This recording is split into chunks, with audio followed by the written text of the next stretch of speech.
Resulta un dilema para padres, representantes y docentes saber el momento justo para hablar de sexualidad a los niños. Mientras esto ocurre, la tasa de embarazo precoz sigue creciendo en nuestro país, junto con tempranas e irresponsables relaciones sexuales. Pero el problema no solo radica en la adolescencia. También en edad adulta, muchas personas mantienen relaciones sexuales casuales, sin protección y practican la poligamia. La solución a estos problemas siempre apuntará a la educación sexual, la cual hace referencia al conjunto de actividades relacionadas con la enseñanza, difusión y la divulgación acerca de la sexualidad humana en todas las edades del desarrollo. La orientación sexual, las relaciones sexuales, la planificación familiar y el uso de anticonceptivos, el sexo seguro, la reproducción y más específicamente los derechos sexuales y los derechos reproductivos, con el objetivo de alcanzar una satisfactoria salud sexual y reproductiva. La existencia de embarazos no deseados, sobre todo embarazos en adolescentes, abortos inducidos en situación de clandestinidad y sin garantías sanitarias, sin contar la incidencia de infecciones de transmisión sexual como el VIH, ha dado un sentido de urgencia a la educación sexual prácticamente en todo el planeta. Pero en Venezuela, ¿cómo estamos en esta materia? Averígüelo a continuación en Soluciones.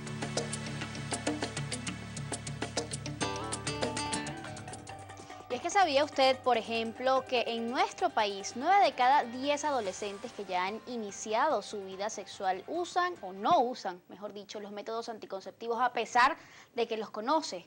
En Venezuela, un poco más de un tercio de las mujeres inician su vida sexual a temprana edad. Esto quiere decir antes de los 18 años. Todo esto quizás pudiera estar repercutiendo para que nuestro país lidere la lista en Sudamérica de los que tienen mayor incidencia de embarazo adolescente no planificado. ¿Qué está pasando más allá de esta población tan joven? ¿Qué está pasando con la población adulta? ¿Acaso nosotros tenemos conciencia plena sobre lo que es tener una sexualidad sana y protegida?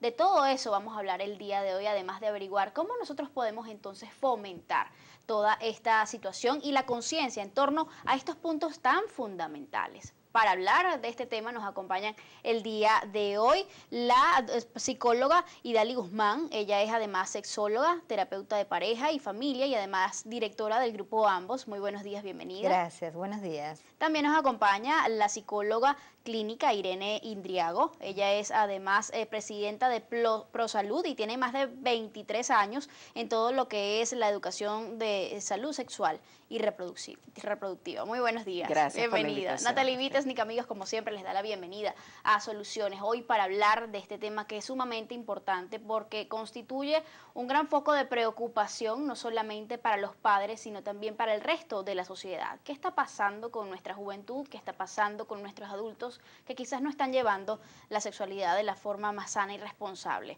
posible? Iniciamos entonces un poquito hablando de este punto específicamente. ¿Cómo nosotros solemos entender o qué significa para nosotros la sexualidad? Sí, como decía el micro, ¿desde cuándo hablamos de eso? Y esa pregunta es, ¿cómo lo entendemos para hablar de eso, verdad? En términos generales, nuestra sociocultura ha sido como que bastante difícil de aceptar, de reconocer y de entender el tema de una sexualidad natural, espontánea, parte de nuestra personalidad. En ese sentido, hay tantos temores todavía, a pesar que ha evolucionado mucho la sociedad en el mundo entero en relación al tema, todavía en nuestra cultura cuesta hablar abiertamente del tema sexo, del tema sexualidad. Y con el micro, la pregunta de cuándo comenzamos a hablar de esto y el tema importante que urge educación sexual desde el momento de la concepción. Un nene que es concebido, consentido, consciente, pleno, como dijiste hace un ratito, Natalie, va a tener los primeros mensajes desde allí, desde el vientre materno. Una vez que nace, es interesante poder entender que esa sexualidad que viene con él tiene una gama amplia de potencialidades y posibilidades de expresión y todas ellas deben ser permitidas, reconocidas, mencionadas, sin ningún temor, sin ninguna duda. Cuando nos damos ese permiso desde nuestras actitudes sexuales, luego en la adolescencia probablemente evitaríamos todas las cosas que estamos mencionando, que ya son un poco más difíciles de manejar. ¿Sigue siendo entonces la sexualidad un tema tabú en nuestro país? Sí, aunque hemos avanzado muchísimo en la espontaneidad, en la posibilidad de tener programas como estos que nos permitan hablar acerca del tema de la sexualidad, sí, porque la cultura es un proceso generacional. Y seguimos sintiendo que la sexualidad es un problema de dos personas íntima que ocurre solamente en un cuarto y en una cama. Y la verdad es que la sexualidad tiene consecuencias públicas y tiene una repercusión en nuestras vidas de manera muy importante. Hay muchísimos mitos que siguen reproduciéndose de generación en generación.